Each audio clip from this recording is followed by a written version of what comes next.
So first of all, 75% is really great to see. Now, as to the exact details of it, we only know a few things right now. We're actually expecting more information today, and usually the timeline is about 11:15. So probably once this webinar is over, we will have more information and we'll post it up on our website. What we know right now is that the 75% is open to all businesses, regardless of size. It's also open to nonprofits and charities. So whatever your organizational status, you should be able to apply for this if your revenue has decreased by at least 30% as a result of COVID-19. That is a criteria. Now, if that means in the year or just month to month, we are waiting for clarification on that. Essentially, this will give 75% of a wage subsidy up to the average wage in Canada, which is about $58,000 a year. So it will pay up to 75% of that. Employers are strongly encouraged to top up the difference if they can, but this subsidy will be applied. There will be more details though today. It'll be on our website as soon as more information is posted. That's gncc.ca. And once again, I will put the link in the chat window as well. So check back in an hour or two. Hopefully there'll be more information then and we can share that with you. That's excellent. The follow-up question that I'm seeing coming in on this one is like, how long will it be in place for, this subsidy? Do we have any indication? Is it 3 months or longer? We've been told 90 days, and it's going to be backdated to March 15th. Now, it could possibly be extended. We haven't heard any word on that. It sort of depends on how things develop. But for now, 90 days starting March 15th. Yes, thank you very much. Hugo, this one is also coming forward. It has been emailed to us, and I'm just wanting to acknowledge who it has come from. Yelena is, I believe, the person who is looking at and has brought this forward. Is there any indication so far that the region might be considering relaxing licenses for businesses once we start to come out of this crisis? And some of the licenses are cost prohibitive for smaller businesses, and it's a burden sometimes for them to have to not only deal with it, but also the cost aspect of it. So this is really looking at what the local government and the municipal governments are doing to support businesses during this time. Certainly, it's an excellent question, and I think it's indicative of the way that crises like this often shine a spotlight on the things in our society and our regulations that are broken and don't work very well. And certainly business regulation and licensing could be said to be one of those things. So far, what we've seen from local governments has all been about tax deferrals and avoiding late payments and interest charges on property taxes, water, and wastewater.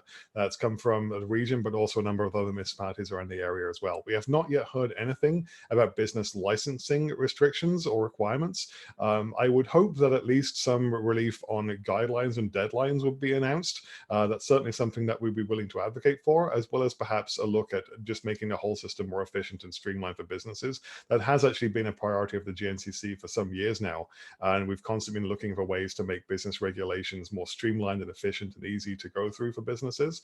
And we're happy that governments in Ontario and Canada have focused on that as well. Obviously, there's still a long way to go, but perhaps this crisis will, something good may come out of it, and we may get reforms on that front as well. So we'll keep working on that for sure. Okay, that sounds good. Emma, this one is for you, and it's a question that I think a lot of businesses and organizations have been asking themselves, and they're saying, like, how does my business stay relevant during this time? When my stores are closed, I can't, there's no face-to-face interactions with my customers or my suppliers. How do I stay relevant during this time? Yep, so we did sort of touch on this a bit in the last question, but adapting to the change in marketing is really important. People are starting to become extremely creative and innovative in how they sell their products.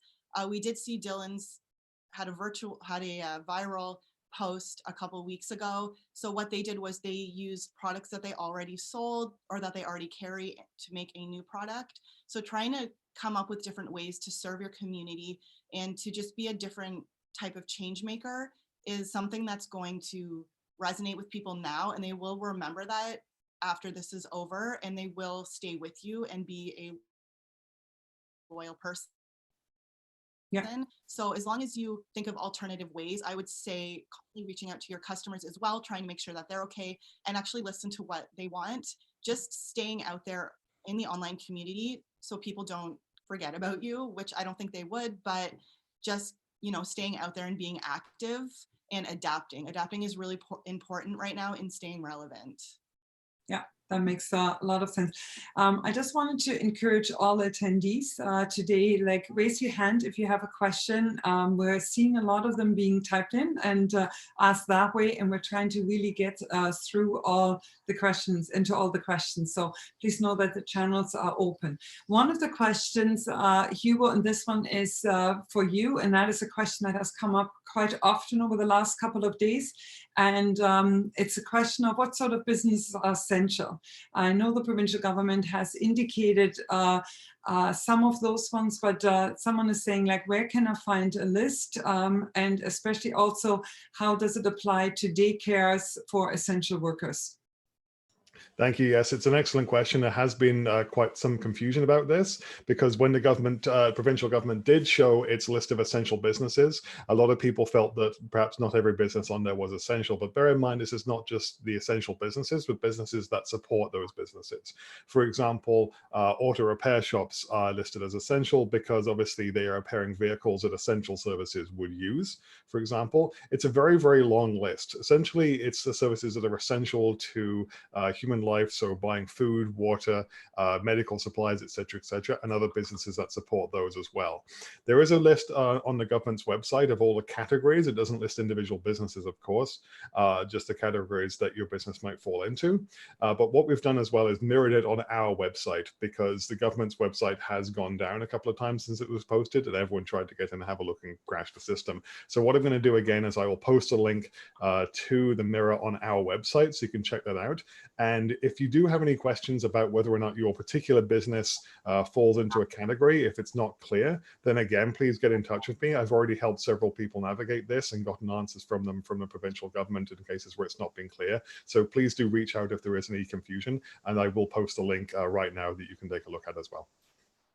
And then there's a follow-up question about construction, the construction industry specifically. There is some pressure from the government to make some changes to that. Can you touch on that particular category?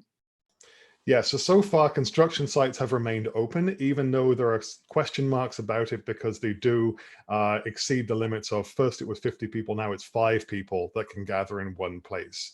There is more attention being paid to construction sites recently in terms of cautions because the provincial government seems to be under some pressure to close these down. So right now they're remaining open. Obviously, guidelines are in place. Everyone should be practicing social distancing as much as is possible on a construction site, but that may change. So if you're in the construction industry, I would keep a close eye on this and be prepared that the provincial government might shut down construction sites on fairly short notice if pressure builds up on them to do so. But right now they remain open though. Okay. We got a question from Yelena, and they're owners of an ostrich farm in Niagara. She outlines in here the cost of feeding the animals and the need of labor, water costs, food costs, and others. And for now, they are closed. And she's specifically asking if there's any special support for farmers with livestock.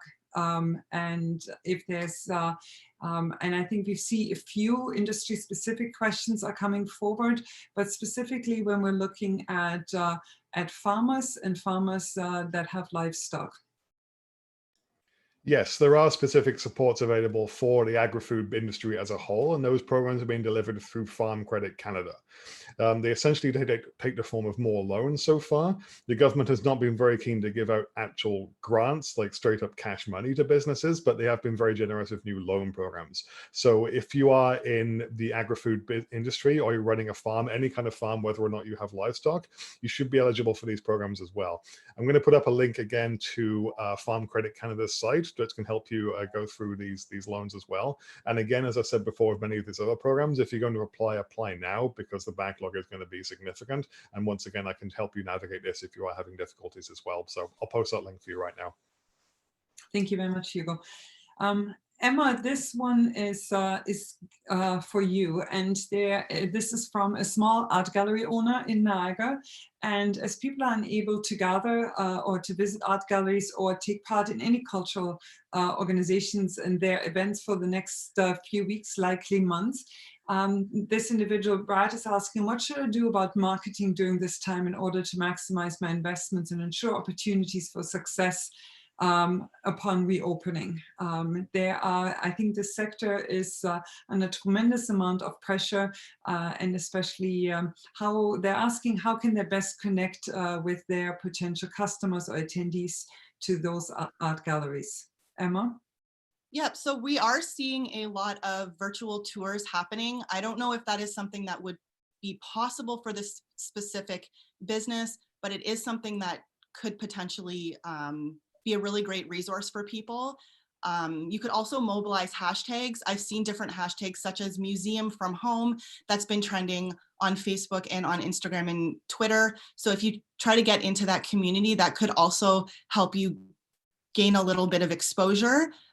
Come up with different types of interesting ways to engage with your community, as well as you could